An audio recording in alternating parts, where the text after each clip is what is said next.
First things first, let's lay down a couple of rules. Number one, we're going to talk about the wrong and the right things that he has said. I tried to include all of them as much as I could, but if I miss something, please say so in the comments. Number two, I'm not doing any of the science ofs or like those videos where MatPat's on the couch talking to us about like law. Strictly lore episodes only, and we're only going to be discussing the mistakes he made in regards to the games and his predictions of the games, whether it's he misinterpreted data or he made a prediction that was a little far-fetched, which he did quite a lot.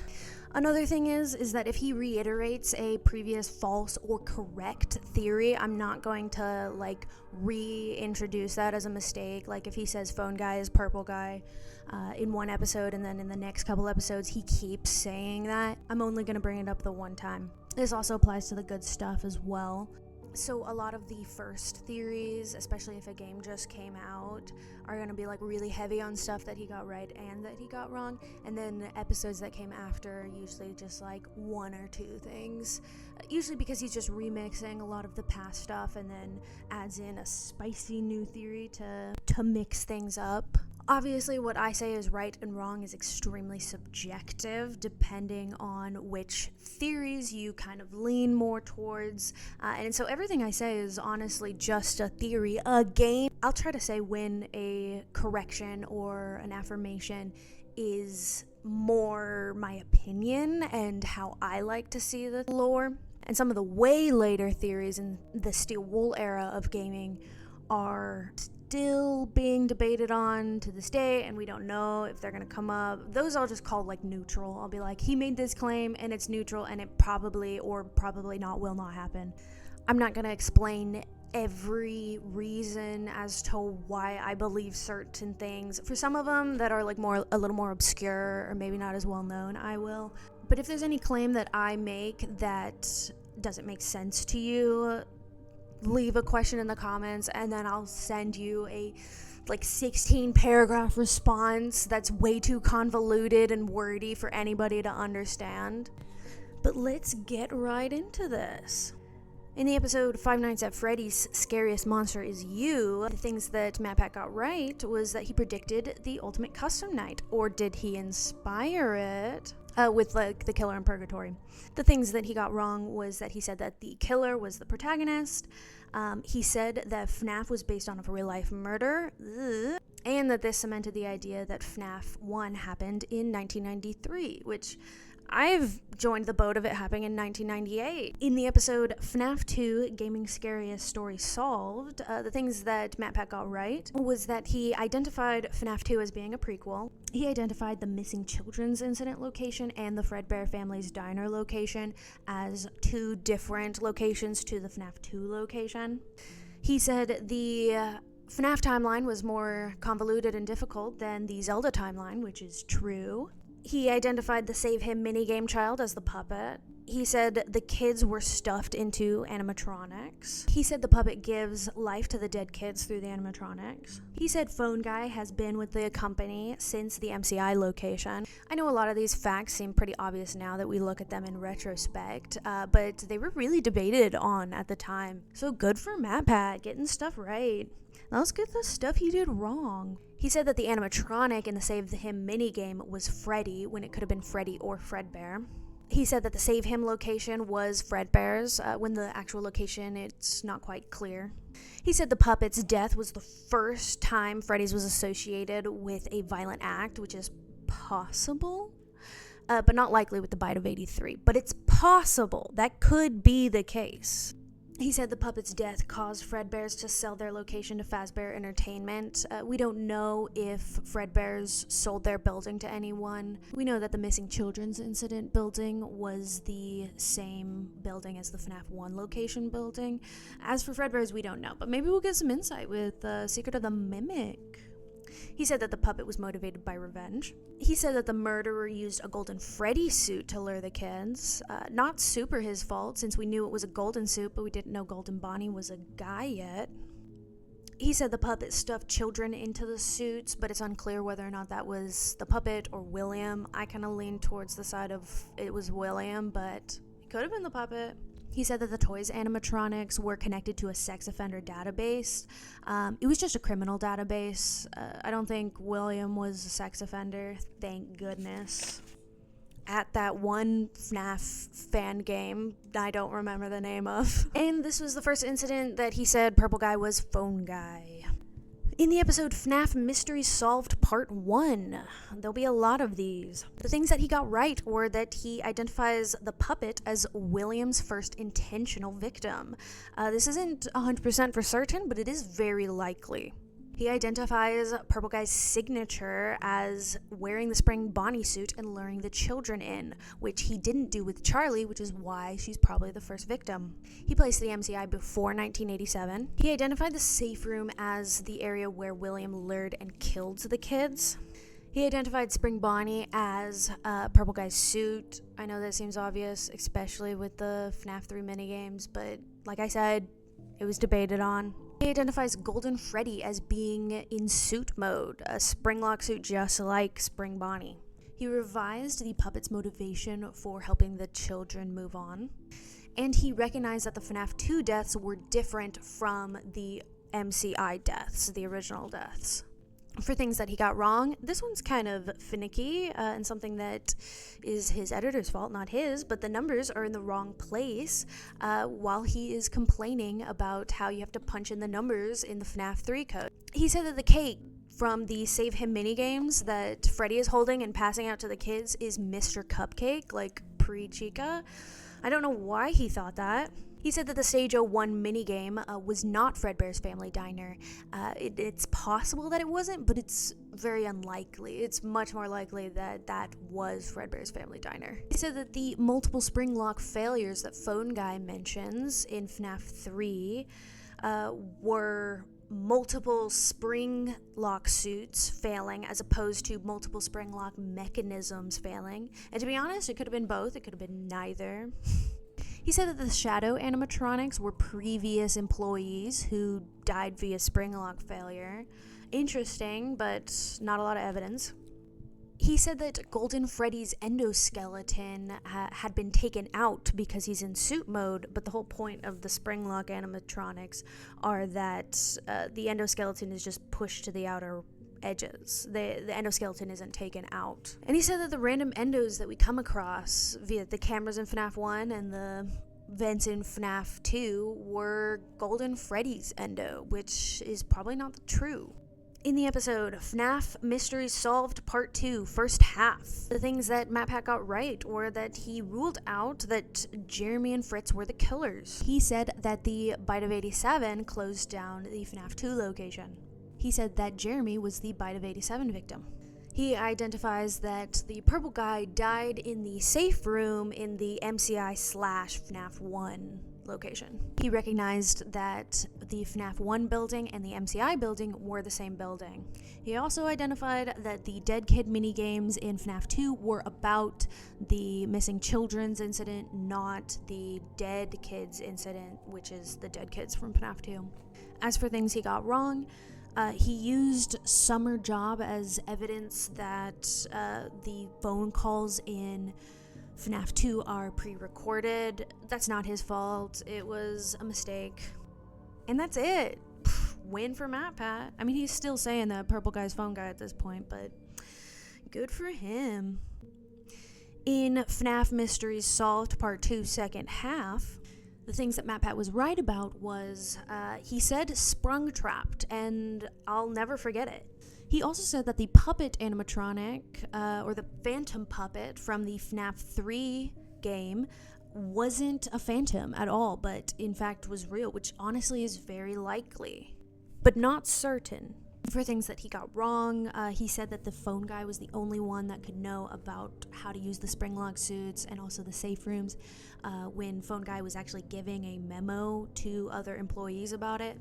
He said that FNAF 1 is probably the aftermath of the bad ending, which is probably true, but he uses it as evidence that Phone Guy is Purple Guy. Lastly, he said that the puppet started the Fazbear Frights fire. or Fazbear's Fright, not the book series. He should have started the book series fire, which is possible but not likely. In the episode, FNAF 4 got it all wrong. The thing that he got right is that he says that FNAF 4 is a dream, unless you think it's not a dream and you think it's hallucinogenic gas/illusion discs. And the things that he got wrong is that he said that the bite of 83 was the bite of 87. And he said that the FNAF 4 dreams were the crying child or Dave's dreams. In my conspiracy board video, I had a lot of people asking why Michael was the one having the dreams instead of Dave, the crying child. And it's because in the security logbook, Michael draws the nightmare animatronics, which he wouldn't have been able to do if he hadn't seen them himself. Right next to Cassidy saying, "Do you have dreams?" Can you see that at all? Is that any help? And then in the actual gameplay of FNAF 4, you hear Phone Guy's recorded messages from the FNAF 1 game playing in the background, just like slowed down, reverbed, whatever. Which Crying Child wasn't there for, but you know who was there for it? Michael. I saw a lot of people asking me about why Dave was the crying child's name and not Evan, and it has to do with it being solved in the security logbook. A lot of people figured it out, but Hyperdroid was the one to popularize it. You know what? I'll just talk about that when I get to way later on in this book when MatPat mentions that crying child's name is Evan. So in the episode, Why FNAF Will Never End, ain't that the truth? The things that he says right is that he corrects that the multiple springlock failures could mean individual mechanisms instead of multiple suits. He also said that the crying child, or Dave, possesses Golden Freddy. He recognizes that the FNAF 3 minigames of the happiest day were Dave's happiest day, which isn't for certain, but it's extremely likely. He also said that the psychic friend FREDDY'S was the Golden Freddy kid, and you're probably wondering why I put that in things that he said right, but it's because I have an idea about that, and we're going to save that for another day. You can put a pin in it if you would like. For things that MatPat got wrong in this episode, he said that FNAF 4 doesn't take place at FREDDY'S. It probably does. He said that when Phone Guy mentions that the Springlock suits were specially made suits, that meant that they were specially made for Freddy Fazbear's Pizza instead of them just being special. I feel gaslit after that. He said that the bite of 83 was a Springlock failure, but the Fredbear animatronic was already in animatronic mode and wouldn't collapse. He, in that same episode, revised that Dave is the puppet, and he said that the puppet was in the box. As we know, he wasn't. He revised that Golden Freddy is the first victim, which is possible but not likely. He said that the 4 bullies got killed by William, which would include Michael in that, now that I think about it, his other son. And he said that psychic friend FREDDY'S is a victim Dave saw getting stuffed. Now, I put that in the negative because I put the other one about Golden Freddy being psychic friend FREDDY'S in the positive. And it was kind of like a way to even out. Just know that I think both of those are true, but the majority of the community think that neither of those are true. In the episode FNAF, the clue that solves Five Nights at Freddy's, there's only one thing wrong about this, and it's dream theory. In the episode FNAF 4 Games, One Story, he gives a lot of decent evidence against dream theory. And he also says that the bite of 83 was before the MCI. I actually happen to really like this specific episode that ties a lot into my theory about psychic friend FREDDY'S, who plagues my life.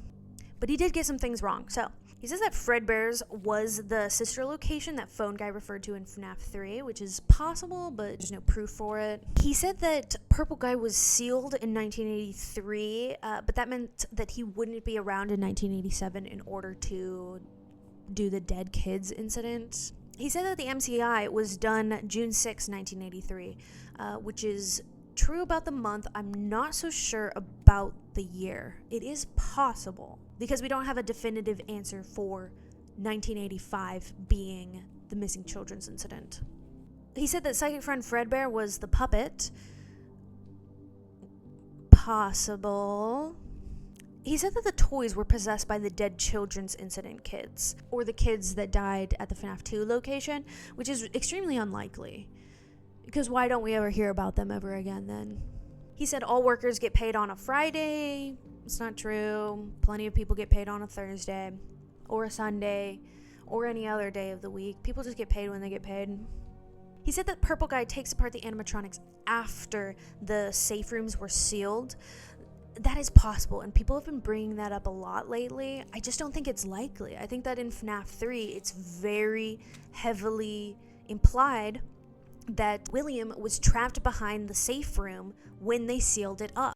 Okay, so we're moving away from the classics, which is good. I know I said that FNAF 4 was a part of the Afton era in the last video, but it's like a solid segue, I would say, from classic era to Afton era.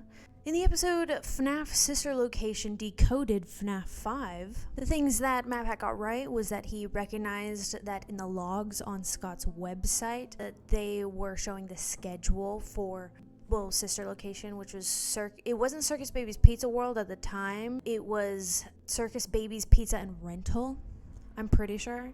He said that Chica's Party World was just a side location, not a location that was important to the game or would be brought up again. He predicted that Chica wouldn't be in Sister Location. He recognized that Purple Guy owned Afton Robotics. This was around the time that Silver Eyes came out. And so he identified that the desk guy from FNAF World was Henry, which I would say is pretty likely. He said that Crying Child's sister would be Baby in the upcoming Sister Location. Just the trailer was out at this point. He said that the Sister Location animatronics were experimented on, which I think is very likely. For things that MatPat got wrong, there's a 5th out-of-service animatronic that was mentioned on Scott's website. He thought it was going to be Ennard, but it was probably Yendo. He said that Ennard possesses the other animatronics, or is the reason that they have life in the first place, which is, it's kind of the opposite. But the reason he said that was because he thought Ennard was going to be a rebooted version of the puppet. He said that the Sister Location bunker was going to be like a factory for animatronics to be mass produced. This is around the time that he started bringing in the books, because like I said, the Silver Eyes trilogy was out. And I put that as, as one of my talking points. I actually had a large section of this video dedicated to why bringing up the books was such a bad plan. And then watching video after video after video of MatPat having to justify using the books because the community all was just like, stop bringing in the books.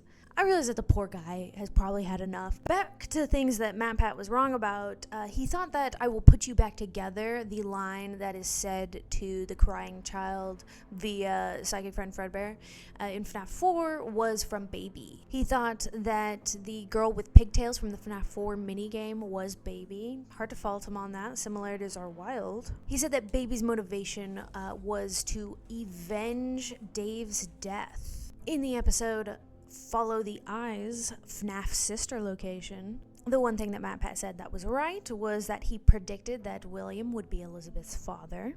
And for things that he got wrong, he said that we'll play as William in Sister Location. And he also thought that William survived the FNAF 3 minigames. You know, the one where he gets spring-locked? He thought he survived that. In the episode The Killer's Promise, FNAF Sister Location, he said the device in the FREDDY'S plush's lap wasn't a walkie-talkie but a camera controller. And I just think that makes sense. I know a lot of people don't agree with that, though. A lot of people think it is a walkie-talkie. He said that the FNAF 4 house is above William's freaky funtime bunker, which is probably true. Kind of something that's true. It's something that I'm not set on, but most of the community is, so I'll put it here. He says that William says the line, "I will put you back together," from the FNAF 4 minigames. He said that the fun times double as murder bots and remnant collectors. Gross, remnant. He said that William is trying to collect remnant to bring back his son. Takes all the fun out of William, in my opinion. And he said Baby is possessed by Elizabeth. As for things that he got wrong, this is something that I said in my conspiracy board video where MatPat said that the FREDDY'S plushes, like the one on the flower, the one in the rooms, the one in the sewers, all of those are cameras that William made in order to spy on his son. I don't like that. I just realized that the video behind me was supposed to be at times 1/4 speed. And when I went to go get cheese crackers, it reset. So I'm gonna fix that. Finally, we get some peace and quiet around here. Okay, what was I saying? So the FREDDY'S plushes were cameras that William used to spy on his kids. It's something that I don't like, but a large part of the community believes in that theory. So, if a large part of the community believes it, like, who am I to stop you? I did put it on the incorrect list, but that's because I put the other one on the correct list. It's a give and take kind of scenario. He also said that Dave saw the missing children's incident. This is maybe. I think about what Dave saw a lot. And a lot of the fandom has kind of wrote that off because the narrative from a lot of people's point of view is smoother if the crying child is the first to die. I'm not so sure, though. I think perhaps there was somebody that died before him. But general consensus is Dave died first, therefore he didn't see the MCI. He said that the reason why William is spying on Dave is because of the MCI, or because he witnessed the MCI. That makes a lot more sense than the general consensus currently, which is the idea that he's spying on his kid to take care of him, I guess. Sorry, I didn't mean to laugh through that. But general consensus is against that, so therefore it's in the incorrect pile. He thought that the Fun Times killed dozens of kids, which Circus Baby's Pizza World was for sure around only for a day, so I don't think that happened. In the episode FNAF, the answer was right in front of us, Five Nights at Freddy's sister location. MatPat said a couple of things wrong this time around. He said that Henry was dead. He said that FNAF 4 wasn't a dream, but an experiment. This is a common theory. It's not one that I subscribe to, but it is valid. He also brought in illusion discs with the experiment, also a plausible theory. Still don't like it.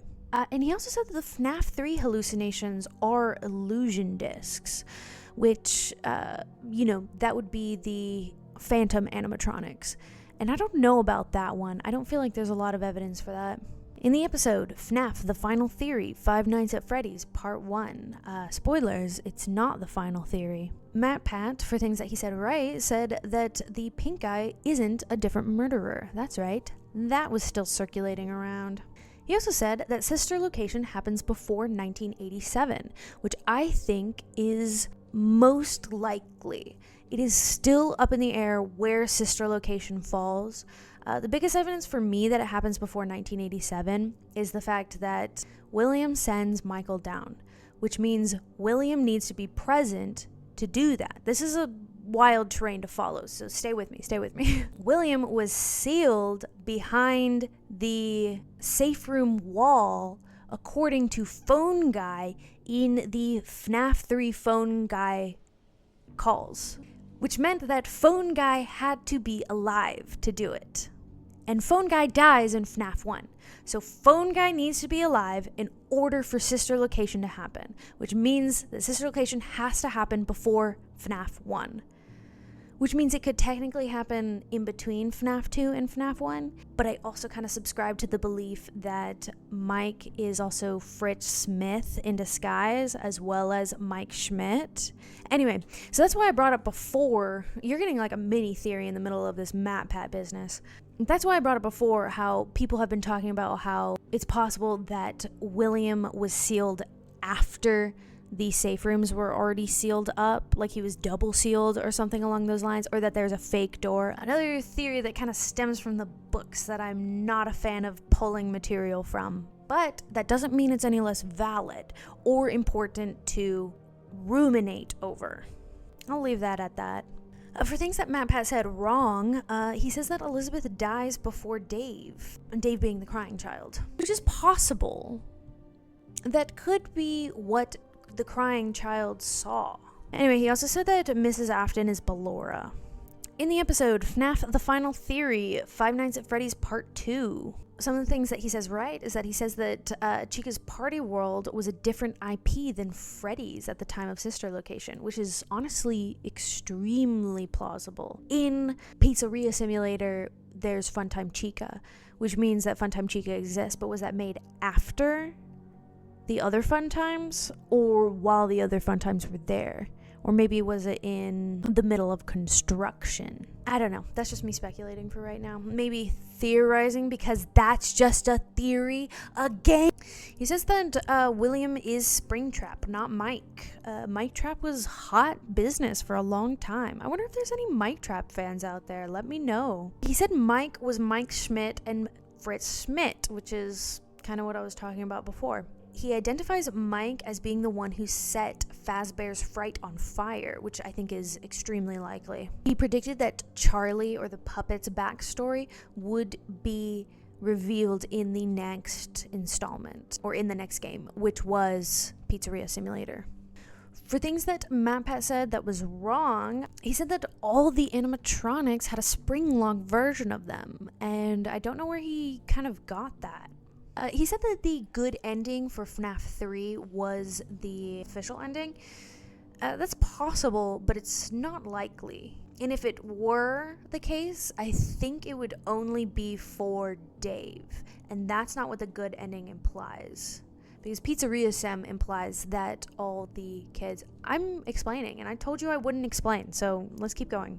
He also said that you have to work at Freddy's in order to have hallucinations of the popular Freddy characters, even though they're famous characters that are known across the country. In the episode FNAF 6, No More Secrets, FNAF 6, Freddy Fazbear's Pizzeria Simulator. For things that he said right, he said that Henry is Tape Guy.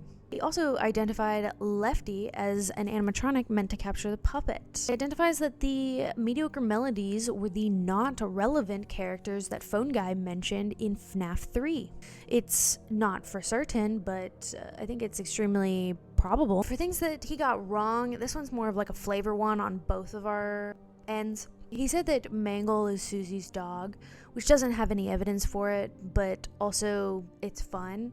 I like to think that Susie's dog is Mr. Cupcake. And then he also says that Mustard Man and the Gray Shirt Man are Mike and Will, and that is a matter of personal preference. I still don't care what 5 Laps at Freddy's says. I don't think the Mustard Man from Midnight Motorist is William. In FNAF 6, What Was in the Box, FNAF 6, Freddy Fazbear's Pizzeria Simulator, he says the box is Pizza Sim, which I guess we know it's not. But I'm counting it as correct anyway, because if anything's gonna be correct, that's gonna be it. He says something, Candy Cat theories are about Henry, something. I don't know, he can just have that one. As for things that are incorrect, he said that he thought that the context of the box changed 3 times. It didn't, because there was nothing in it at all. In the episode FNAF Stumped Me, FNAF 6 Ultimate Custom Night. You know, for a long time I thought Ultimate Custom Night was the 6th game, and when somebody was talking to me about the 7th game, I was like, there is no. Are you talking about Help Wanted? I couldn't wrap my brain around why I thought Ultimate Custom Night was FNAF 6. We learn new things about ourselves when we delve so deep into game theory that we don't return the same person we once were. For things he got right, he identified Susie as Chica. Woo! For things that he got wrong, he said that the upturned dirt in the Midnight Motorist were the twisted ones from the trilogy. In the episode FNAF, The Theory That Changed Everything, FNAF 6 Ultimate Custom Night, for things that MatPat got right, he identified Mike as the same Mike from the security logbook. He also finally identifies Mike as the same guy that we play as in FNAF 4, which, you know, I went into the whole thing about that. For things that he got wrong, he mistakes Cassidy talking to Dave in the security logbook as Cassidy talking to Michael. He also thought that Michael was the crying child. and that the reason that he was alive today was because he was a robot. That's right, robot characters were early in the MatPat timeline. And then he confuses juniors from the Midnight Motorist for the missing children's incident Freddy's. In the episode, we were right all along. FNAF Ultimate Custom Night. Plot twist, they were quite right on this one. The things that MatPat was right about, he identifies William's hell as being the vengeful spirit's doing. If you could call it hell, you could just call it that midway point between consciousness and death. He recognized the child's voice in Ultimate Custom Night that speaks with the mediocre melodies as the vengeful spirits. And he identified Golden Freddy as the vengeful spirit. The only thing that he did get wrong, though, was that he said that the vengeful spirit was male. In the episode FNAF The Final Timeline, FNAF Ultimate Custom Night, this is another round of Ultimate Timelines from MatPat. For things that he said right. He said that Chica was the first. Chica has seen everything. He found, or rather a Reddit user found, the vengeful spirit's name in the security logbook was Cassidy, and that Cassidy was most likely a girl with black hair. He identifies that FREDDY'S, specifically the animatronic, was from the MCI location, and therefore the spirit that haunts him was from the MCI location. Because, and this is something that I thought interesting because I've always seen FREDDY'S as from Fredbear's Family Diner, and he probably was originally, but this clue means that he was most likely also in Freddy Fazbear's Pizza, the MCI location, which is, he says in his Ultimate Custom Night lines, there's more fantasy and fun where I came from. And in the original, like FNAF 1, for anybody who knows, the tagline of Freddy Fazbear's Pizza is that it's where fantasy and fun comes to life. For things that MatPat got wrong, he places the puppet's death after the MCI, which is possible, but I don't think it's very likely. I think that evidence that we had before about Charlie being William's first intentional kill because of the fact that he wasn't wearing his rabbit suit and luring her into one of the back rooms is a pretty good amount of evidence for it. It's not solid completely, so honestly, I'd be okay to shake things up a little bit. He said that the FNAF 2 location had been around from 1983 to 1987, when on the newspaper clippings of the FNAF 2 location's closing, it said that it had only been around for a couple of weeks. He also said that Elizabeth's death happened before 1983, which is possible. Keep that in mind, it's possible. I'm just going to keep saying random kid's death being at random times and being like, well, it could have happened that way. In the episode, this is the end, FNAF Ultimate Custom Night. It's not the end. Things that MatPat says that are right. He says that the majority of the animatronics are not fully cognizant, which probably stems from the line, the others are like animals, but I am very aware. Charlie, thank you for dropping a badass line. Like father, like daughter, am I right? He says that the FNAF 1 animatronics were partially used to experiment on the fun times. This is just basically the molten MCI theory, and that their experimentation kind of comes from the FNAF 3 minigames. This isn't 100% for certain, but I think it's pretty strong. I think that a lot of the circumstances around the molten MCI theory are strong. He also said that Remnant had to be very hot in order for the spirits to move on. Of the things that MatPat said that were wrong, he thought that there would be a broken robot kid in the box. I'd rather have the box be nothing than a broken robot kid. He also said that Henry burned down Fazbear's Fright. I'm still in the camp that it's William, but it's not impossible for Henry to do it. In the episode FNAF 7, The Untold Story of Sister Location, it's about Help Wanted, in case you didn't know by the fact that it said FNAF 7. I guess Ultimate Custom Night is technically a side game. Of the things that MatPat was right about, he said that the Don't Trust Him from the Help Wanted teasers was about Fazbear Entertainment. Something that he was kind of wrong about, but also kind of right if you think about it, is that he predicted that we would play as a technician. His line of thinking was more of like one of those the employees in sister location, those kind of technicians. But we were a beta tester, which is kind of like a technician.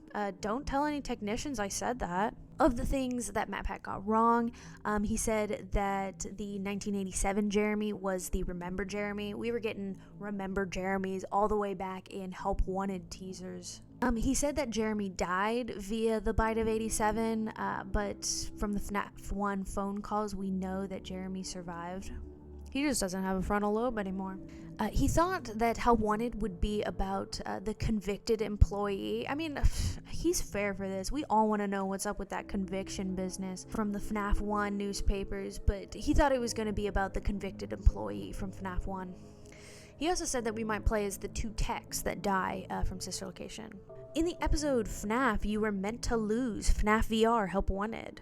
Of the things that MatPat got right, he placed Help Wanted after the Ultimate Custom Night. He also said that Glitchtrap wasn't William, which is maybe probable. I should mention right now that we're getting into the Steel Wool era of gaming, which is all a little bit wishy-washy. So there's less theories that are like, this is probably true, this is probably not true. And it's more like everything is probably, maybe, possibly true. Though a lot of what I've said so far has been possibly, maybe, probably true. He also says that Jeremy cuts his own face off, which is honestly possible, but it's also possible that it's not the case. But he probably does, with a guillotine paper cutter. He said that Tape Girl had an accidental digital consciousness transfer with Glitchtrap. I don't even know what that means, but I'll be honest, it's probably true. MatPat also predicted pretty early on that Glitchtrap was an AI that replicated behavior, and was specifically replicating the behavior of William, which is actually kind of impressive. He also said that Vanessa had Glitchtrap's code in her head. He didn't know it was Vanessa at the time, it was just the player, but we play as Vanessa in Help Wanted. The things that he got wrong, he said that Golden Freddy isn't in Help Wanted because he's busy torturing William in hell. By that logic, Springtrap shouldn't be there, and Springtrap's in Help Wanted. He said that Tape Girl deceived Vanessa intentionally, like it was a matter of Tape Girl got trapped by somebody else in the VR program, and now she has to trap Vanessa in order for her to escape. That's not the case. That's not what happened. He said that Vanessa would do the same thing that Tape Girl did to the next beta tester. Like I said, that vicious cycle kind of a theory. The episode FNAF, The Monster We Missed, FNAF VR Help Wanted. This theory was a little bit out there, but honestly, good for MatPat, looking at FNAF from a new perspective, taking new ideas. There are a lot of things wrong, but we'll start with the things that are right. Number 1, he looked at it from a new perspective, which I think maybe you should do. Dual process theory did it. Good on them, despite the complications. Another thing that MatPat was right about was that he said that William lured the kid from Midnight Motorist, the one that smashed his window. Yes, and I will say no more. He said that the anime Chica high school days thing, he said that those were a reference to the missing children's incident, and the way that Chica lured her victims was the way that William lured his victims. And I hate to say it, but he was right on the money with that one. As for things that he got wrong, he said that Henry is the mustard man, which I think is a little unlikely. It's daytime now. It's okay because I work night shift, just like the security guard. But it does mean that it's late for me. He said Dave and Michael are Henry's children instead of William's children. Kind of movie vibe, if you're thinking about it. Which also means that the pink room in the FNAF 4 minigames was Charlie's room, not Elizabeth's. He said that in the FNAF 4 minigames that the pigtail girl was the only girl that we've had in FNAF until Baby, but there was actually another girl, it was Susie, in the FNAF 4 minigames, like the girl with all the broken toy animatronics around her. And also, I guess, I mean, I always thought that the Springtrap Finger Kid was also a girl, but who's to say? MatPat also said that Glitchtrap's suit was the first suit that William made. But the character encyclopedia, which we all know is well known for its accuracy and just pure dedication to the lore, the character encyclopedia says that it only exists electronically, the suit does. He also said that Henry is responsible for the illusion desks, the psychic friend FREDDY'S, the camera feed that you see in the huge bunker basement. And that's all to protect Dave. I don't care for Henry or William doing that. It's late and I've had to cut out a ton of just sassy bits, so I'm gonna go to bed and then come back and oh my gosh, we aren't even we aren't even halfway through. It's a new night. I've got my favorite of the FNAF games on in the background. I'm feeling inspired to get this done. I know what you're thinking. Oh, Nan, you're not wearing any FNAF merch. Bam. Hello. Can you even see that? Whatever. It's the Cloak anniversary sweatpants, the Cloak X FNAF one. It also says "Way to go Superstar" on the other leg. I'm not going to show you the rest of the pants because I got a size that was way too big for me on accident, and I look like a clown wearing them. And they shipped 6 months after they came out with them, and they were the anniversary pants, so that meant that I couldn't send them back and get them in my size. So I've got extremely comfortable but embarrassingly large FNAF sweatpants on. Also in my socks, but I'm not gonna show you my feet again because I'm not weird like that, okay? I'm ready. I've got Freddy on my pants. I've got love in my heart for you for making it this far into the video. I don't even know if this is going to be entertaining at all, but thanks for sticking through it. And of course, love for MatPat. So what do you say we get this show on the road? In the episode, FNAF just got a reboot. FNAF VR Help Wanted. One of the things that MatPat said that were right was that he said that FNAF World's secret minigames set up the FNAF 3 minigames. He also predicted Freddy in Space 2. One of the things that he got wrong, he said that in the Old Man Consequences ending of Ultimate Custom Night, when you see the figure with either two people by their side or angel wings on their back, kind of with arms stretched out to you, he said that was a parent and two kids, but it's probably Michael and his younger siblings. Could be an angel though, don't know what that's about. He also said that the indie game developer that developed all the games from Help Wanted was a bad guy. But most likely he was probably just a victim in this mess just as much as every other human being that gets involved into the FREDDY'S enterprise. MatPat also thought that FNAF AR would be important to the lore. I think that there are important lore tidbits like the emails or the fact that Houdini Golden Freddy is kind of like an allegory for drowning in a pool of red lake, like that one time I said. I think MatPat was implying that FNAF AR would pull a lot of lore strings together rather than give us hints for Vanessa and Security Breach. In the episode, FNAF, The Cult of Glitchtrap, FNAF VR, Curse of Dreadbear DLC. What a good game. Other things that MatPat said right was that he said that Vanny is talking to Glitchtrap when holding the plush and putting on the mask. He also said that Vanny is killing kids via Glitchtrap brainwashing, which is probably true. He also recognized that on Scott's website there was a conversation happening back and forth, as Scott is wont to do. The conversation that was like, stay the course, I will. Focus on my voice, I will. Blah, blah, blah, I will. He recognized that was Glitchtrap and Vanessa. He predicted that Vanessa would be a mall cop. No joke. Well, he said it as a joke, but it was true. It happened. He was also able to glean Vanessa's name just from Vanny. We only had Vanny at the time, and he was like, well, it's probably Bunny and Vanessa mixed together. So lots of wins from MatPat. But as for his losses, In the Curse of Dreadbear DLC, if you go out of bounds, you can see 7 graves, like on a hill, plus like a glitchy grave. MatPat said that the 7 graves were the missing children's incident kids, Charlie and Michael, but it was probably the missing children's incident kids, Charlie and Dave. At this time, MatPat believed that Michael was the crying child, so if we're just looking at roles, then yeah, that was true, but he also said that glitchtrap couldn't take control over a person's psyche, but instead he had to like persuade/intimidate them, which is possible, but I think we're given a lot of implication that Vanessa isn't herself when she's Vanny. In the episode FNAF: The Secret Crimes of 1985, a lot of theories moving on from this one are centered around the books, like the Fazbear Frights series.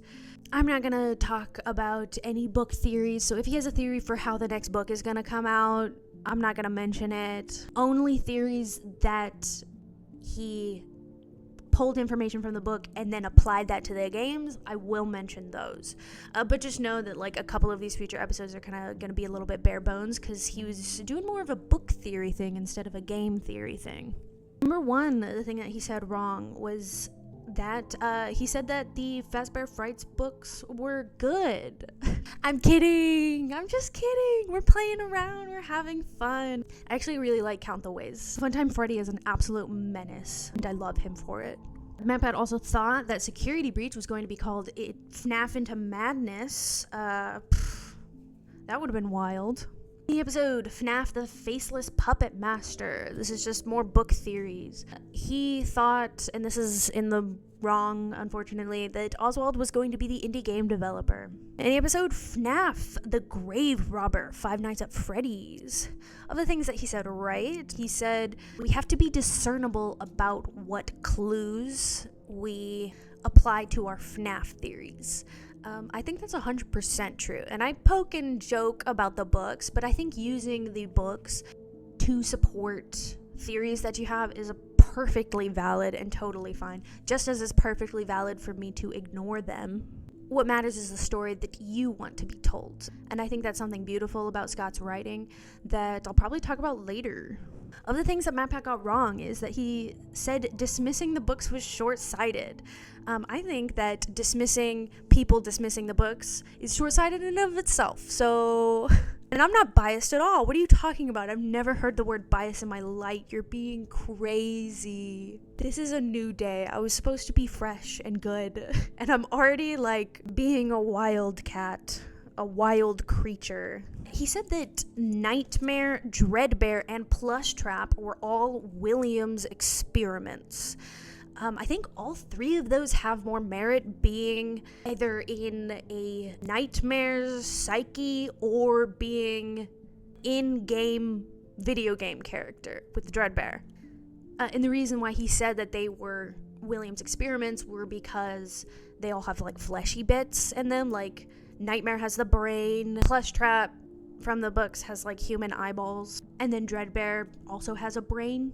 But I think that the reason they have fleshy bits is because they're not real. But it is possible that that could be the case, so, don't discount it right away. In FNAF 4, The Body Snatchers, Five Nights at Freddy's. Oh, I actually have nothing for this one. All I have is it says book theory, but at least it tries to explain Psychic Friend FREDDY'S. Good for him. In the episode FNAF Golden Freddy, Not What We Thought. Of the things that he gets right, he mentions that 2 spirits might possess Golden Freddy. But of the things that he gets wrong, he says that Michael was stuffed with Ennard like piece by piece at a time.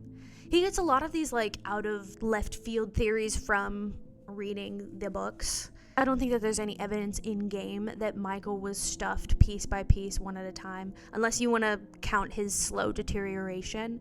But honestly, he could just be decomposing because there's a giant animatronic robot wearing him as a springlock suit. He also says that Cassidy isn't Golden Freddy. I don't remember what he said that Cassidy was, but Cassidy is probably maybe Golden Freddy, unless you think that it's Andrew. but it's for sure Dave. In the episode FNAF Your Pain Fuels Us, MatPat mentions that the hauntings don't have to be one-to-one. So just because the toy animatronics or the Biddy Babs or the Baby Renas all move and act like they're possessed, it doesn't mean that they're possessed. It could just be residual ghost energy or, agony. It also said that creative types were weird. Moving on. In the episode FNAF Another Mystery Solved, I have a note in here that apparently MatPat tried to reach out to Scott in the beginning of this episode about buying out Chuck E. Cheese and turning it into a real-life FNAF. And I want us to all sit in the knowledge that we could have had real-life FNAF run by Scott and MatPat. And instead we live in this universe where we don't have that. Is this the worst timeline? That's for you to decide. He finally said that Foxy Bro was Mike. Woo! Getting away from the crying child is Mike theory. Let's go! He also said that the security logbook was the single most important item for lore solving in FNAF. I can't help but agree.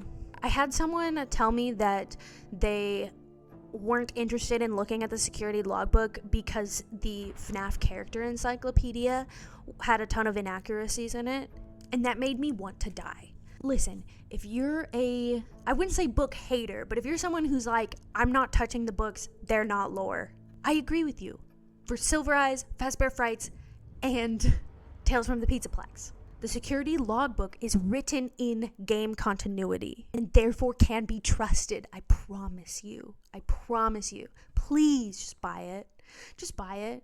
The Week Before is also probably in the game's continuity. I wish we had more mysterious books in the game's continuity. Wouldn't that be just like the dream? But maybe that's what makes it so special.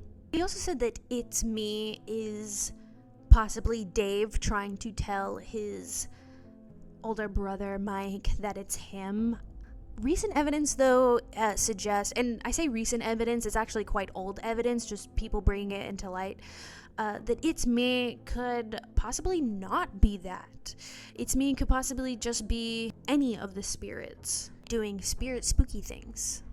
Something, It's Me comes up not just with Golden Freddy, but with any of the animatronics. Something, Week Before has It's Me scrawled in random places and is kind of threatening. And obviously, Ralph is not Mike. Ralph is Phone Guy's name, by the way. In the episode FNAF We Solved Golden Freddy, Five Nights at Freddy's. It looks like they did solve Golden Freddy because it's blue. Blue is where I wrote that he was right, and red is where I wrote he was wrong. He said that the two spirits haunting Golden Freddy are Cassidy and Dave. Oh, I think this is actually the one where a Redditor kind of helped him out. Classic Reddit. Always known for their positivity and goodness, and that's it. I don't know what else you're talking about. He also finally realized that altered text and faded text were two different spirits. That information I'm pretty sure he got from the Redditor. But he didn't really recognize altered text. Altered text being the text in the book that was changed, while faded text was the faded text in the background. Let me see if I can just show you. There's faded text, you see, because it's faded against the lines. Anywhere, oh, that's a bunch of blood. Mike writes in the red pen. Every so often you get these pages that you're supposed to rate how you're feeling right now, and it says these exact answers of overall fulfillment, health, stress, purpose, hope, existential dread. You can read. But then occasionally you get these sections that were altered, which is why we called it altered text. So overall fulfillment, I can hear sounds, and stress, hope, purpose, whatever, and it was for me. That has to do with Dave answering Cassidy's questions. So it's like, there was a party, it was for me. That's how we got Dave's name. I guess I don't have to explain how we got Dave's name now that happened. Oh my gosh, one of the mini games is going on in the back. I don't know if you can tell, but I love the 8-bit sprites, especially that Golden Freddy sprite that just looks like a bunch of clumps. That sprite's the best. In the episode FNAF Security Breach, I know the big twist. I think. Of the things that MatPat got right is that he said we wouldn't get Vanny's backstory in Security Breach, and that is correct. We mostly got Vanny's backstory from Help Wanted and the AR emails. Though I guess we got a little bit of her backstory in the psychiatrist tapes, so maybe that should be read? I don't know, it's just not like a full backstory, it's just like her tragic backstory. Well, whatever, we'll give him it. He also said that Vanny was the princess from Princess Quest, which is probably true. It's debated, especially with her being labeled as Cassidy in the game files, but then that was retroactively changed. But Vanny is freed from glitchtrap when you finish Princess Quest, therefore it makes the most sense that Vanny would be the princess. He also said that Vanny was going to try and kill Gregory as one of the kids that she said that she was hunting when she was talking to glitchtrap. He also said that Vanessa is battling glitchtrap for control over her psyche, which I think is true. That's something I would love to delve more into with research. I think I've got a pretty good grasp on the Steel Wool era of games. I've played them all, and I've heard a lot of the general consensus of what people believe, divided as it may be, but I definitely have more experience with the classic era of games and the Afton era of games. But that's a beautiful thing about this world, is that you can keep learning and you can keep growing as a person by learning Security Breach lore. Another thing MatPat was right about is that we'll be able to redeem Vanny in Security Breach. And he said it kind of like a joke, but it came out to be true. He said that we'd be able to pilot Freddy like a Gundam. Of the things that MatPat got wrong is that he said the 8-bit minigames from FNAF 2 and FNAF 3, I was just checking to see if it happened to be playing, were made by the indie game developers. So the games that the indie game developer developed were those Atari-style games instead of the actual Five Nights at Freddy's games. This probably isn't true. I think it was the original FNAF games that were implied to be the games that the indie game developer developed. But I also really like this theory. I think it's a fun take on the information presented. And if we know Scott's writing at all, it's that we know that he likes to twist our initial expectations for answers to the lore. Like, for example, us being told that the killer wore a golden suit when only the golden Freddy suit had been revealed to us. And then come FNAF 3, and there's another golden suit, the golden Bonnie suit. Or like when he made Michael a literal purple guy, but not the purple guy. That's something I quite enjoy about his writing. MatPat also said that Shadow Bonnie from the 8-bit minigames was glitchtrap. That would have been a long con if it was the case. It should be noted that in the Princess Quest games, the little glitchtrap bunnies look like Shadow Bonnie for some reason. But Shadow Bonnie from the FNAF 3 minigames is helping the children, and I don't think that's glitchtrap's MO. He also said that William's soul was split like a Horcrux. I don't even know where to begin. So I'm not. He also said that he thought that Vanessa wouldn't be able to remember her time as Vanny, which I think was the original intention. Like, if you hear a lot of the scrapped Vanessa voice lines, she talks a lot about trying to keep Gregory safe, as if she was supposed to play a bigger role as a protector, similar to Glamrock Freddy. And then she didn't do that in Security Breach. It's much more likely that she remembers, but she's almost helpless to do anything about it. But it could be that she doesn't remember. It's possible. In the episode, did Reddit just solve FNAF? Plot twist, they didn't. They said that Dave's name was Evan. To MatPat's credit, he says that he's not convinced, and he goes on for the rest of his FNAF series only calling the crying child. He never brings up Evan again. But that still doesn't change the fact that Evan was then fourth popularized. Considering we just had to follow the same rules as before in order to get Dave, I'm shocked that it took us like 7 years to get his name.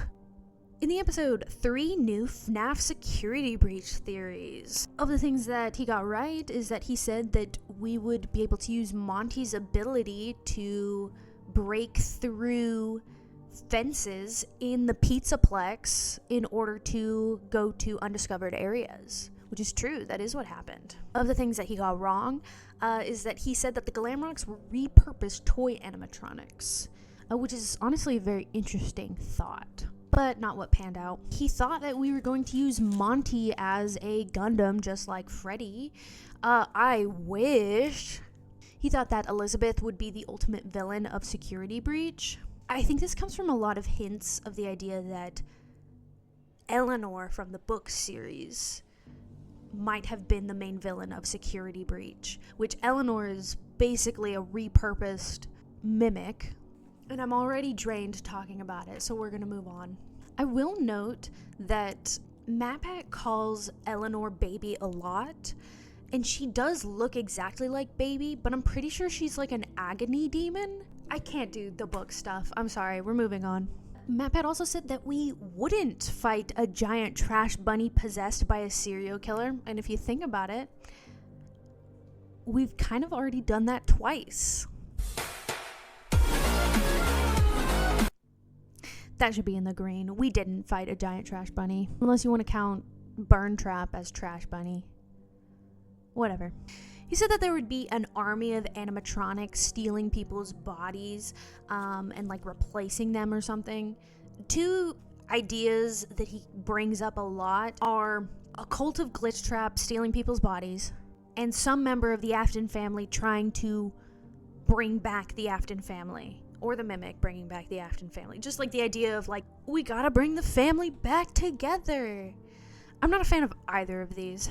In the episode, FNAF Return to the Pit, 3 new FNAF theories. Of the things that he said right is that he said that we play as Mike in FNAF 3, which is extremely plausible, if not probable. He also said that Mike started the FNAF 3 fire. I don't know if I've already mentioned that one in the past, but he said it again, so good for him. Other things that he said wrong is that he said that Cassidy dies in a ball pit. That was for book reasons, again. Cassidy probably dies via spring lock failure, purposeful spring lock failure. But it could be anything. She could have died in a ball pit. Who am I to say where Cassidy died? Other than imagine the narrative satisfaction of her and William dying in spring lock suits. That's just beautiful. In the episode, 3 new FNAF timeline theories.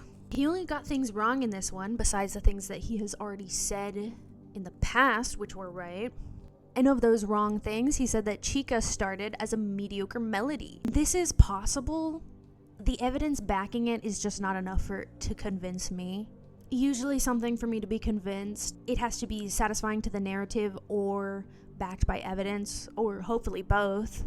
But Chica starting as a mediocre melody isn't super satisfying, and it's also not super backed by evidence. He also said that Balloon Boy was the start of William and Henry's partnership. I think it was the Springlock suits. I think it was Fredbear and Spring Bonnie. But if it turns out Balloon Boy is just a big part of Secret of the Mimic for some reason, then somebody needs to make a video saying all the right and wrong things that I did. MatPat also said that William was a stepdad, which I guess, but probably not. Especially with Michael being such an uncanny resemblance to William, and the fact that they all have British accents. Though Candy Bunny has a solid theory about the crying child being a kidnapped child, and what a woman, what a woman. He said Mustard Man was William. I don't know if I've said that one before. I don't like that one. He also said that Henry kills himself, this is post FNAF 6, so I don't know why he said that. Oh wait, that should be in the blue. He does kill himself. Gosh. Sorry. No, my apology is to MatPat. In the episode, FNAF Goodbye Father, FNAF Security Breach Predictions. Of the things he was right about. Music Man. He also said that the puppet would be back in security breach, which is likely. Kind of. At least Nightmare On is loitering about. Steel Wool has a lot of answers to get to. He recognized that in the trailer when Monty kind of like swings on his little roller coaster ride and then jumps down onto the walkway, he recognized that that was the beginning of his boss battle just from the trailer. He thought that we would be fighting an amalgamation of animatronics at the end of Security Breach. He thought it was going to be the Trash Bunny, but we kind of did with the Blob, just not quite the same. He also thought that we would be fighting Afton, which is true.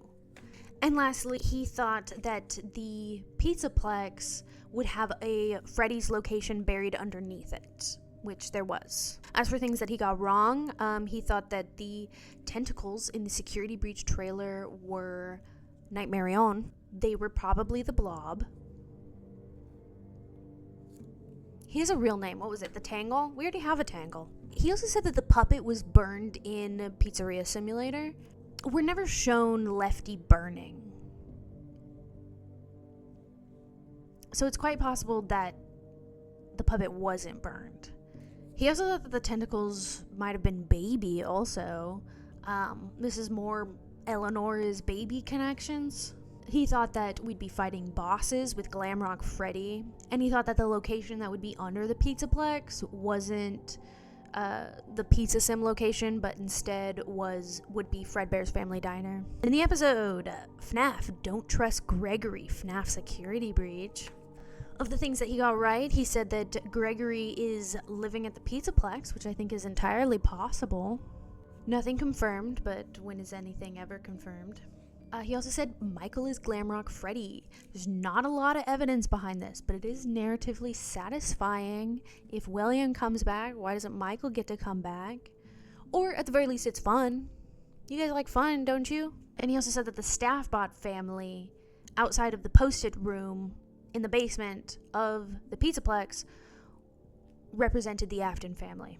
Of the things that he got wrong is he said that the daycare attendant's room was Gregory's room. This was also the episode that he said Gregory was the crying child and that Gregory was a robot, which is not super likely, but it's not also unlikely either. It just feels like that wasn't the intention, but it could have been. Everything in Steel Wool era is so up in the air right now. In the episode, FNAF, The Secret Afton, FNAF Security Breach, of the things that he got right is that he said that Vanessa's mom killed herself. He also noted the allegory between the crying child Michael and Elizabeth and Gregory, Glamrock Freddy, and Vanessa, especially in that Redeem Vanessa ending when they're all sitting on the hill. I personally think it's just an allegory. MatPat takes it a step forward to say that those are the Afton kids, either via possession, robot child. I don't remember what the reason for Vanessa was, which brings me to the things that he got wrong. He brings up that the lines from the FNAF 4 minigame, the one that I keep bringing up that he keeps saying is different people, the I will put you back together, Psychic Friend Fredbear to Crying Child line, he said that those were from Mike, which I think we're really solid to say that wasn't Mike, especially when Mike was just talking to him in a different color. He also said that Vanessa was working for FNAF AR. I don't think she was. I think in the AR emails, those were in relation to her time working at first as a beta tester for the Help Wanted game. And then, Glitchtrap just moved her up via secret glitchtrap hacking or whatever in order to make it so that she worked deeper into the Fazbear company. It is possible that she worked for the AR company. In case you didn't know, FNAF AR is about sending animatronics to you specifically. FNAF AR is a little bit wild, I'm not gonna lie. But just renting out animatronics to you to then use on your friends. Anyway, he said that Elizabeth likes flowers only because she has this giant picture of a flower in her room. I think Scott was in the mindset of oh, girls like flowers. I need to show that this is a girl's room. Pink flowers. Mangle. I don't think one of Elizabeth's defining traits was supposed to be that she liked flowers. And then he said Vanessa was Elizabeth, which I kind of touched on earlier. I think she's an allegory for Elizabeth, especially with her dad's name being Bill. And it's very possible that she could be Elizabeth, but I'm pretty sure Elizabeth is Baby. And Baby is in the Matrix, I guess, with Help Wanted 2. In the episode, FNAF, is Golden Freddy really in security breach? FNAF, security breach. Of the things that he got right, he said that Monty scrapped Bonnie. Slay King. Speaking of kings, he also said that the king from Princess Quest was Old Man Consequences, which I think is very likely with his sprite name being OMC in the source code. Of course, the princess name was Cassidy, even though it was changed. One of the things that he got wrong is that he said that Glamrock Bonnie's body was used to help build Afton. I think that was a very fun and interesting theory at the time. And then we got Ruin, where we see Glamrock Bonnie just like chilling. And he also said that the princess from Princess Quest was Cassidy, like I was saying before. In the episode, FNAF, the clue that almost solves everything, FNAF security breach. One of the things that he said right is that he said Vanessa is Vanny. That's probably true. He also said that Gregory is patient 46, which I also think is very probably true. And then lastly, he said that patient 46 is killing the therapist. Bummer for them. Of the things that he got wrong, MatPat thought that the post-it room in security breach was for robot Gregory. I don't have a very clear theory of what the post-it room is. I think it's likely for multiple people, and probably the mimic is one of them, but who's to say? Continuing with things that MatPat got wrong, he said that Gregory's motivation was to bring his family back together. At the beginning of a long list of people who just want to bring the family back together.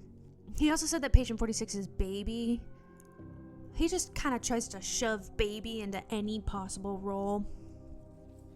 And I can't blame him. Baby's a ton of fun. I want her back. Skipping over a book episode / ARG episode. Yeah, it was that one. In the episode, FNAF, the final security breach mystery solved. The things that he got right is that he said that the random endo at the bottom of the blob was Mangle. Good eye, MatPat. He also said that the missing memorabilia at the Pizzaplex was taken by the blob. That's something that went right over my head that somebody corrected me over in my last video. You always gotta stay on your toes as a FNAF theorist, or you could fall from grace just like I did. He also said that the tears on the puppet meant that it was possessed, and therefore on the blob, the puppet isn't possessed. So Charlie's soul is somewhere out there, maybe in heaven? That little child deserves it. Of the things that he got wrong is that he said the burn trap ending was the true ending. I'm pretty sure it's labeled in the game files as the true ending, but it's not the true ending. The Vanny Redemption Princess Quest ending is probably the true ending. But who knows? And then he mentioned something about like agony with the blob. I don't know. I'm not touching it. In the episode, FNAF Afton's Last Stand Security Breach DLC. This is when the Ruin DLC was first announced. Of the things that he got right, he said that the animatronics, like the Glamrock animatronics, were not possessed. Except for Glamrock Freddy. As to the things that MatPat got wrong, is that he said Ruin would be the end of the Afton story. In a sense, he was right. In the way that they never talk about Aftons ever again. They dropped the Aftons, which, depending on what you want out of the Steel Wool era of gaming, was the right direction to take or the wrong direction to take. Can't make everybody happy. He thought Cassie was blonde. That's not his fault. I'm pretty sure she was supposed to be blonde. I'm glad we got the current design. I also thought that Ruin would be an exploration of all the games throughout the eras, like inside of Afton's mind by Elizabeth. Like he thought Cassie was going to be Elizabeth. In the episode, FNAF Golden Freddy never existed. Plot twist, he did. And I only have red for this episode. So let's dive right in. Number 1, he brought up illusion discs. And we already know I have no interest in any of that business. He said that the first 4 games never happened. It's possible because of the whole indie game developer thing. I hate it. Which, if the first 4 games never happened, then Golden Freddy never existed, is what he said. But then that makes me wonder, well, what about Ultimate Custom Night then? And Golden Freddy, like, twitching. He said from the FREDDY'S Family Diner posters, not that one's Golden Bonnie, but the ones with Freddy on it, he said that Freddy was a brown bear in those pictures. I think he was a gold bear. That looks pretty gold to me. Maybe it's one of those, is the dress white and gold or blue and black kind of situations. But even he himself said, I hate this theory, when he opened it up. In the episode, FNAF, you're going to hate this, FNAF security breach. I think he was getting a lot of hate at the time, including from me just 1 second ago, so poor guy is going through it. He said that someone alive was trying to hire Vanessa and put her at the top. But what I'm pretty sure what happened, and roll with me with this series of events, according to the FNAF AR emails that we get, among those notes that we get in Security Breach, Vanessa in Help Wanted gets taken over by Glitchtrap because she's the beta tester. Glitchtrap tells Vanessa to input his programming / consciousness / whatever into the Pizzaplex, and also to hack those random people from the AR emails. When Vanessa does that, per Glitchtrap's instructions, Glitchtrap, pretending as one of the higher ups, hires Vanessa as a security guard at the Pizzaplex, despite the fact that she doesn't have any qualifications. So it's Glitchtrap who did that. And the reason for this could be, he's building himself his body, like with Burn Trap, and getting Vanessa to do all the physical stuff since he's not a physical person yet. Or maybe he's just trying to take over more areas. But, insert your favorite Glitchtrap motivation here. Anyway, that's a theory to play around with that I think is pretty likely, which means that in the next couple theories where MatPat kind of says there's some overarching head, like this CEO is like of Fazbear Entertainment is like a big business kind of person, all of those theories I'm kind of putting in the red. That's not to say that that isn't possible. I just don't think that there's a character that would be able to fit that position that has been introduced in the games, or honestly in the Tales of Pizzaplex books, if you're a book lover. But yeah, I don't think that there's anybody that we've been introduced to that would be able to fit that role. But I think I'm rambling on stuff that I should honestly be putting in another video, so... He thought that Elizabeth was the CEO of Fazbear LLC. I'm not a business person, but he explained it pretty well. He had a theory that he kind of joined with John FNAF about, where Vanessa and Vanny were twins, but also Cassie was a part of that too, when everyone thought Cassie was blonde. Kind of like Charlie from the Silver Eyes, where they're all just like the same robot person. Not a fan of that theory. You can't win them all. In the episode, FNAF, The Origins of Evil, of the things that he says right, he gives a pretty decent argument as to William's motivation. It's not personally my favorite interpretation of William, but it's pretty solid. I would go back and watch the episode myself for that one. Of the things that he got wrong is that he said that the mediocre melodies were created by Henry. I think it's pretty clear that the mediocre melodies were a knockoff group made by a third-rate engineer. Whether or not they were bought out by Freddy Fazbear's could have happened.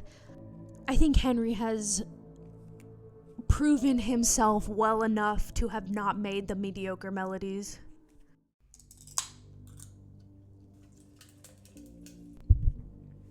We finally made it to the ultimate timeline. Okay, there are going to be a lot of things wrong, and it sounds like I'm being mean. And honestly, maybe I am. But it's because a lot of the things that he already had right, he previously mentioned. And he also adds a lot of story flavor bits that, he himself recognizes is basically there just to create a compelling narrative. However, I did count them as wrong. So, in the episode FNAF The Ultimate Timeline, I will start with the things he added that he got it right. He was probably right about Freddy Fazbear's Pizza being around the same time as Fredbear's Family Diner. I don't think it was completely linear of Fredbear's was open 1978 to 1983. Freddy Fazbear's Pizza was open 1983 to 1987. I don't think it was linear like that. He was also probably right about Henry being the one to design the original animatronics. Creatures of my own making and all that. Of the things that he got wrong, why is Afton so old? Why was he born in 1930?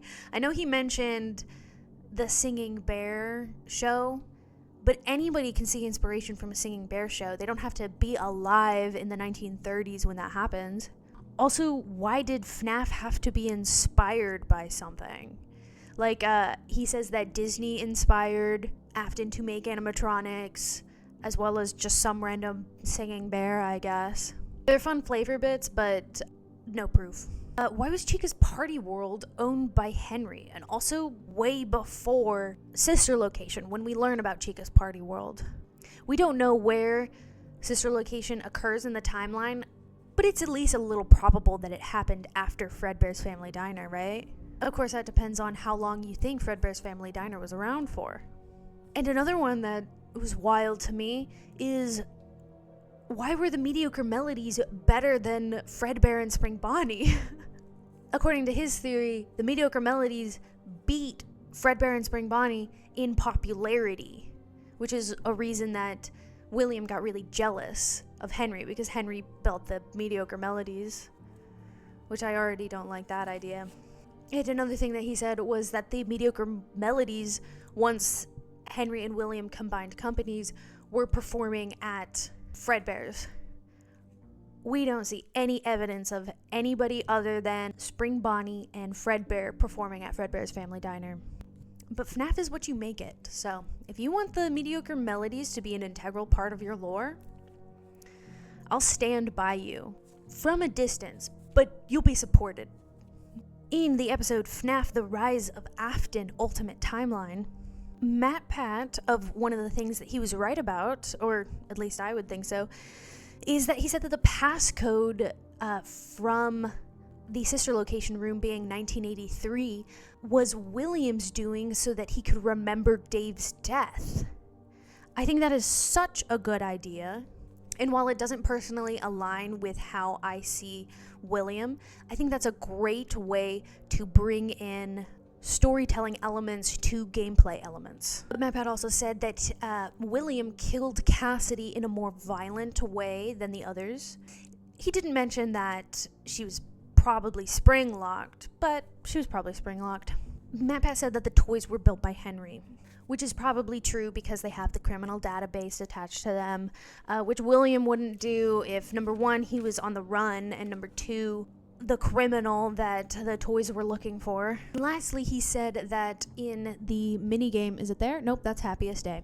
In the FNAF 3 minigames, when William is being chased around by the spirit in the safe room, he said that that was Cassidy's spirit, which at the time a lot of people thought it might have been Charlie's spirit, which it could have been, but it was probably Cassidy. Of the things that MatPat got wrong is that he said that the security puppet would move about the pizzeria via strings.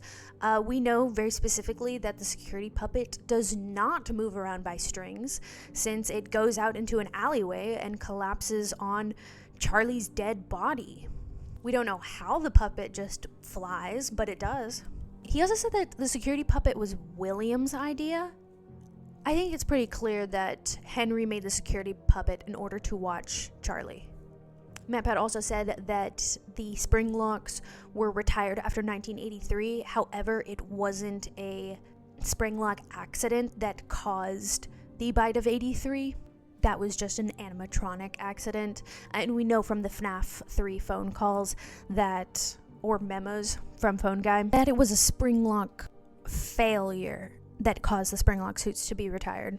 He said that the lump of dirt in Midnight Motorist was Dave's grave. I don't know what it is. It could be Dave's grave. But at the very least, he's not saying it's the Twisted Ones. MatPat also said that Michael was the kid that would break out of his room in the Midnight Motorist to go to, instead of a Freddy Fazbear's Pizza, he would go to Dave's grave. The footprints in the dirt is a large reason why I don't think William is Yellow Guy. You know what? I went on a long tangent about this, so I'm just going to go ahead and move on. MatPat also said that Michael was being experimented on by William, and that's how he's seeing the nightmares. I just don't like it, but put that in the green if you do like it. In the episode FNAF Burned Them All, Ultimate Timeline. Of the things that MatPat got right, I wrote down, got Michael's whole deal right. I don't know what that means, but we're going to move on. He also said that the puppet was doing the spirit releasing from the FNAF 3 minigames. Like maybe the puppet was playing the FNAF 3 minigames, so to speak, in order to release the children's spirits, to give them their happiest day. I love this. I think this is a great idea. He also mentions that William and Cassidy were fused together. There's a theory that Stormister came out with, so good, about how the reason why Scrap Trap looks like that, like that, is because he took parts of Golden Freddy and mix them with his suit in order to kind of get rid of that going towards child noises protocol. I think that's another reason why Cassidy would be the one that William shouldn't have killed. He put his most dangerous and angry spirit a part of his own body, which is crazy. Anyway, MatPat didn't say any of that, but he did say that William and Cassidy were fused together. Of the things that MatPat got wrong is he said that William told Michael basically that if he ever died or disappeared for too long, he told Michael to go to his weird freaky bunker, like his sister location bunker. Why would William do that?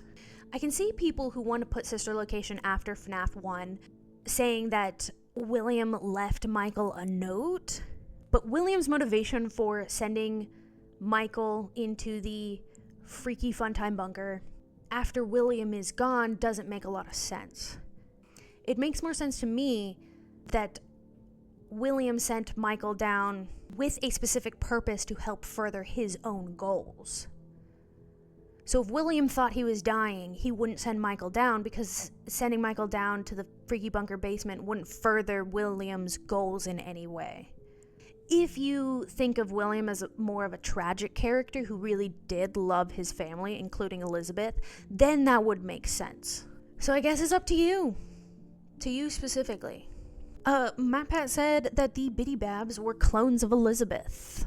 Don't like that at all. MatPat mentioned that the Scooper blueprint was in sister location. Like, he made this narrative thing of Mike going in and finding the Scooper blueprint. But we find the Scooper blueprint in Pizzeria Sim with Henry's stuff, not William's stuff. That is to say that it's not impossible that William wouldn't have that, but when we look at the blueprints in the sister location, we don't get a Scooper blueprint, we get just regular animatronic blueprints for the fun times and their weird murder compartments. MatPat said that Michael was doing night shifts at pizzerias for 30 years. Like, he was just going to every Freddy Fazbear pizzeria that he could and just doing that. It feels a little improbable that Michael would get every job that he needed. And not only that, but he also said that Michael would burn down every location that he worked at for 30 years. With the FBI, just be like, oh, there's a serial arsonist, but we're just gonna ignore that. We're just gonna actually let him do his thing. No, Michael would be in jail, and then people would realize he's a zombie. He also mentioned that the FNAF 1 and the FNAF 2 location were included in that, burning down the area stuff, but he places sister location happening after FNAF 1. So that means that Michael wouldn't have the motivation to work at the Freddy Fazbear's Pizzerias unless he was scooped out from the inside. And we don't know how long Ennard was in Michael for. Could have been a couple days, could have been a couple months, could have been a couple years. I mean, there was a long time between whenever Sister Location took place and FNAF 3. Unless you think that Sister Location took place after FNAF 1, which isn't very likely. Also, if Michael were to burn down the FNAF 1 location, Springtrap would have been dead or Scraptrap by then, because Springtrap was at the FNAF 1 location when FNAF 1 takes place. And we know that because Phone Guy is alive when we seal up the safe rooms where Springtrap is sealed behind. And Phone Guy dies the week before FNAF 1. MatPat said that the spirits probably move on after the FNAF 3 minigames. Probably not, because we see their graves at the end of Pizzeria Simulator. It's definitely more heavily implied that they're still out and about, and whether you think it's because of Molten MCI, which is the idea that the missing children spirits are in Molten Freddy, which is pretty likely, but it's not completely certain, but it's pretty likely. As with all things, is that there are things that are likely, and then there's things that are unlikely, but it all depends on how you interpret stuff. I think one of MatPat's biggest problems with a lot of the things that I said he's wrong about is that he uses the character encyclopedia as evidence a lot. I don't think that the character encyclopedia should be thrown out entirely. I don't think you should throw out the baby with the bathwater, so to speak. But it did lose its credibility in a lot of cases. In the episode FNAF A Family Rebuilt Ultimate Timeline Finale, of the things that he said right is that he said that Vanessa was more vulnerable than Jeremy, and that's why Jeremy cut his face off while Vanessa got glitchtrap possessed. He also said that Gregory was awakened in some way in order for him to rebel, and that's the beginning of Security Breach. This is kind of like a loose win for him. MatPat thinks that his rebellion is against Mrs. Afton, which I'll get to in a second. But I do think that Gregory was controlled by Glitchtrap in a similar way to Vanessa when he was Patient 46. And then by the time of Security Breach, he was awakened, so to speak. As to why he was awakened, MatPat has a good idea about it that I'll probably get to in a second. But it's really unclear as to why Gregory was no longer under Glitchtrap's control, or, whatever you may believe for Security Breach. As for things that MatPat got wrong, he said that Mrs. Afton was the ultimate boss of Security Breach, or the Steel Wool era of gaming. It's like she's the big CEO. This one's a little bit out of left field because we just don't have any information about Mrs. Afton. And I don't think we're going to get any information about Mrs. Afton. He said that FNAF AR was a remnant farm, which honestly is possible, I guess. Its intended use, because, in FNAF AR, it is the in-world company of Fazbear Entertainment sending animatronics to your house, and then these glowing things that are like remnant orbs. And there's also dark remnant, which might be agony that you have to collect out of the air. Anyway, I refuse to believe that remnant that I already hate is this glowing ball that you can just collect out of the air. MatPat said that Mrs. Afton created Gregory. He also said that Jeremy cut his face off with a paper shredder. It was actually, if he did cut off his own face, which he probably did, it was actually a guillotine paper cutter. I'm being pedantic.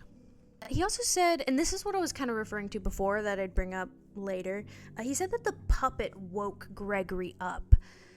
I like this. I like this idea because it gives an explanation as to, number one, where the puppet is, and number two, how Gregory kind of woke from his stupor. I'm very unsure about it, which is why it's in this kind of X pile. Okay, come with me for a moment on a little bit of a confusing thought experiment. But there's not a lot of what I'm going to call right now secondary evidence of the puppet being at the Pizzaplex, there's a lot of primary evidence, which, and I'm just throwing around these words as if they mean something, but I've made them up completely. There's a lot of, you see Nightmare On plushes all over the Pizzaplex. You see the cords with the stripes showing that the puppet might be in the system. You see these staff bots have these faces painted on them like Nightmare On. So you see all these physical qualities of the puppet or Nightmare On being at the Pizzaplex, but you don't see any effects after that, or what I would call that secondary evidence. If it was the puppet that was controlling the nightmare staff bots, then wouldn't they be trying to help Gregory? Or if the puppet was a entity inside of the virtual mainframe of the Pizzaplex, kind of like how MatPat will go on to suspect, why do we only ever see evidence of the mimic / glitchtrap with all of the glam rock animatronics acting violent towards Gregory? But we don't see any staff bots on the side of Gregory. And we know the puppet has been a protector for children, as Henry says. Then you could make the argument that Glamrock Freddy short-circuited because the puppet got to Glamrock Freddy. But then it's more implied that the reason why Glamrock Freddy is good is because he's in safe mode or is possessed by Michael Afton. That has less evidence than the puppet actually being there, because we see no evidence of Michael Afton. I went off on another tangent. Let's just continue. In the episode FNAF I Solved Ruin, of the things that he got right, MatPat said that glitchtrap is influencing the animatronics, like I was saying before. He also says that Charlie's in everyone's AI, which is kind of what I was mentioning before. This one I'm going to put as a neutral theory. I would like to hope that this was the intention. If they were going to bring back Burn Trap, then I would hope that they would bring back a force for good against Burn Trap. And you could say it was Cassidy, but then there's no evidence of Cassidy being in there unless you think that she's the princess from Princess Quest. Or you could say it was Michael Afton with Glamrock Freddy, but there's just a lot more physical or that primary evidence that I was talking about it being the puppet. But like I said, that secondary evidence, I gotta stop making up words and pretending they're real.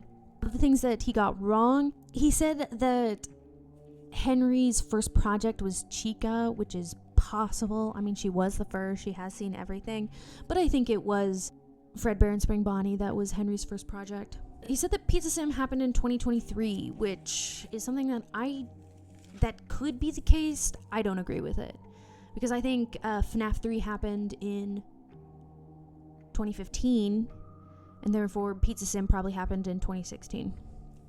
But we don't know how much time lapses between FNAF 3 and Pizzeria Simulator, so honestly it could have been any time at all.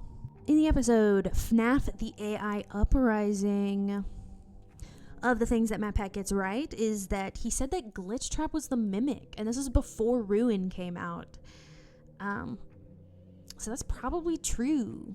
I guess that's a win for the FNAF book lovers out there. He also said that the spray paint in the Endo daycare, is that what that's called? It's in the Endo learning area. That's the most fun in Security Breach, in my opinion. He said that the spray paint teaching the Endos to be bad was Vanny, which I think is very probable. He said that Vanny built Burn Trap, which I think is true. I think that the Burn Trap ending was Glitchtrap kind of getting what he wanted, which was a body, but instead the Princess Quest ending was true. He also said that the mimic was Burn Trap, which kind of leads into my Glitchtrap with a body is Burn Trap idea. It's not my idea. Other people have come up with that idea. I just think it's a good idea. So it is a mimic, but just a different mimic than the mimic that we all know that was just chilling in the basement, whispering in Gregory's little voice. Of the things that MatPat got wrong in this episode, he said that Baby was possibly in the wires of the Pizzaplex, kind of similar to how Charlie and glitchtrap might be. This theory is more of a neutral theory, actually, now that I think about it, because with Baby's lines in Help Wanted 2, where she's like, "It's nice, I like it here," that gives a lot of credence to the fact that Elizabeth is still around, just like in the walls. He also thought that the blob was the mimic. In the episode FNAF Buried and Forgotten, Security Breach Ruin, of the things that MatPat got right is that he said that the Princess Quest ending was the true ending, which is most probable. He said that the Freddy prototype without his head in Ruin was Glamrock Freddy, but just like post head removal. It's hard to say. Probably. I mean, he has the claws, which he wouldn't have unless he had Monty's claws, right? I mean, it makes sense, but you never know. It's all up in the air. MatPat also makes a mention to there being like good code versus bad code. The good code being Charlie, the bad code being glitchtrap. I think that's true, but I think that the good code is like the originally intended coding. Like the good code is what the Pizzaplex was originally built for. The Pizzaplex wasn't built to be neutral. It was built to be a fun place for children, and a safe place for children. Hopefully, I don't know, now that I think about it, with Fazbear Entertainment in the past. But I do think he was right about there being good code versus bad code, whether the good code is Charlie or just the animatronics as they are. MatPat mentions that the costumes that the Mimic makes, like those circus animal costumes that the Mimic has, were created before any of the games happened. This is probably true. This is probably like a Fall Fest thing. I guess we'll know for sure in Secret of the Mimic. 1979. That was before the bite of 83, if you could believe it. MatPat mentioned that the reason that Roxy is good in Security Breach Ruin is because of Charlie's code kind of influencing her to be good. But if that were the case, wouldn't all the staff bots with their freaky painted faces, wouldn't they also be good? And would that mean that Glitchtrap had a hold of Roxy in Security Breach, but then in Ruin didn't have a hold of her anymore? Now, all of those are possible, so that's honestly true. And he makes a point of whenever something's good, it's green, which is Charlie's color, while whenever something's bad, it's purple, which is William's color. And I think that was a pretty good point to make. He said that the Mimic costumes, the one that I was talking about before that were probably Fall Fest, he said that they were the not relevant / inappropriate costumes that Phone Guy mentions in the FNAF 3 memos. They were probably the mediocre melodies. They're not these random costumes like 7 years after the game came out. He thought that Help Wanted 2 would give us a little bit of Mimic lore, which I guess it kind of gave us some Glitchtrap lore, but it's less like backstory and more Glitchtrap gets smushed by Vanny. And we didn't get a lot of knowledge on like the bunker basement Mimic. MatPat also thought that Circus Baby's Pizza and Rental, so like the sister location bunker, was, I guess, also underneath the Pizzeria Simulator building, which was underneath the Pizzaplex. So it's like building on building on building, if that makes sense. I mean, he has decent evidence for it with like the scooper just like being there. And also mushrooms, but that's like silverized stuff.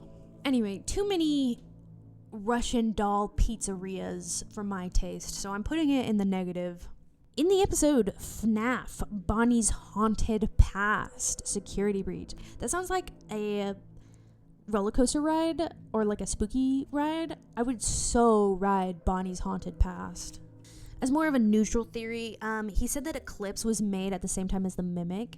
And it's honestly super possible with the way that, like he mentions the teeth and how we see the teeth in the Mimic's face is the exact same as the teeth in Eclipse's face. And I'm sorry I said it like that. Anyway, I think that's a decent theory. We just don't have any proof for or against that yet. Another neutral theory. I just realized I'm doing the neutral ones before the right ones. It's okay. It's fine. He thought that Cassie's dad and Cassie would be reunited in the even lower elevator bunker place. I'm not actually quite sure where Cassie ended up after, at this point they should be at like the core of the earth with how deep they're going. I'm pretty sure Cassie's dad is kind of done for, but there's still time for Cassie's dad and Cassie to kind of like reunite. With the history of FNAF endings, I doubt there will be a happy ending. It'll probably be bittersweet. He thought that Afton created Sun and Moon. I think it's more likely that Henry would create Sun and Moon, but I mean, it's possible, and we'll probably know for sure in The Secret of the Mimic, and that's if the daycare attendant was created the same time as the Mimic. He also thought that the Springlock suit from the sister location game, the one where you have to like turn the little spring locks before the baby Renas climb in, he thought that was a jester costume. Which is honestly really possible. And he mentions how, like, jesters aren't circus clowns and blah, blah, blah, blah, blah. But yeah, it's possible that the Springlock suit could have been a jester costume, I think. But, I mean, we won't know for certain. Maybe Secret of the Mimic will reveal that to us. Maybe we'll never know. And that's okay, too, because then you can just make your OC the Springlock costume. For things that MatPat got right in this episode, he said that Cassie's dad worked at Circus Baby's Pizza and Rental. John FNAF, who I mentioned before, had a really great video that I really liked that kind of hinted at Jeremy, Cassie's dad, being the guy who works at the sister location before Mike does. It's a great video, and I can't help but agree with it, because Baby mentions, I recognize you. So in the same way that when Baby saw her own brother who looks like her father and was like, I don't recognize you. She wasn't British, but you get it. When Baby sees Cassie's dad in Help Wanted 2, she says, I recognize you.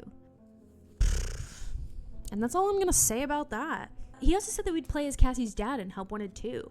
Good eye, MatPat. And he said Cassie's dad was the Bonnie bully. Wild that came true. And I'm gonna be honest, I think Steel Wool saw his video and was like, that's a great idea.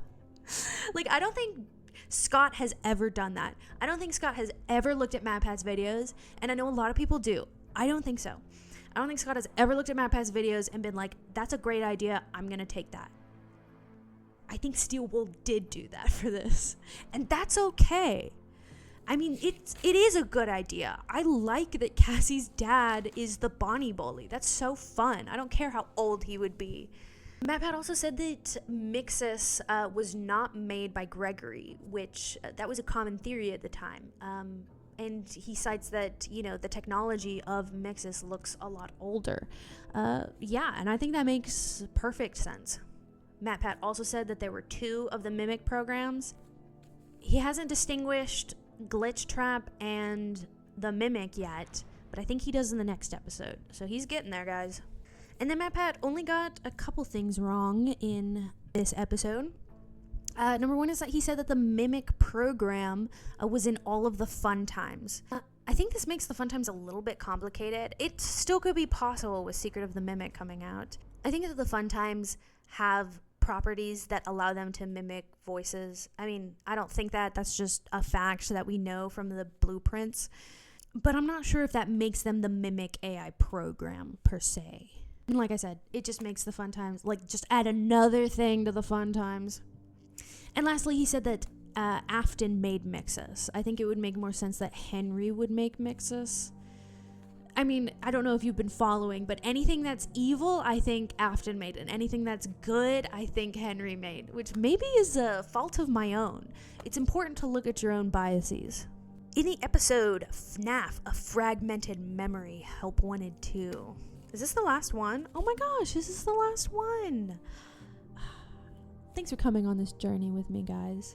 It's incredible that this last theory only has blue, so only good things came from this theory. MatPat said that both endings of Help Wanted, the one where Vanny squishes Glitchtrap and the one that Jeremy gets turned into MatBot, are true. And I agree with this. I think this makes a lot of sense that both are true. It makes me a little sad because I wanted Glitchtrap to cause some more havoc, but it makes a little more narrative sense that he'd be out of here. He said that Jeremy was stuffed inside MatPat. We know is true. We kind of just saw it, but you know. He said that Glitchtrap is the mimic program that copied William, while the mimic in the basement is something that's much older and isn't quite copying Afton. I can't help but agree with this. We don't see a lot of the mimic in the bunker copying Afton, except for, I guess, he lunges for Cassidy, which is kind of a thing. But I don't see him killing any other kids other than that. But maybe we'll get some ideas from Secret of the Mimic. But Glitchtrap is very clearly like dressing as him, luring kids like him, getting Vanny to dress up as a bunny. So cringe. He said that Helpy was Glitchtrap.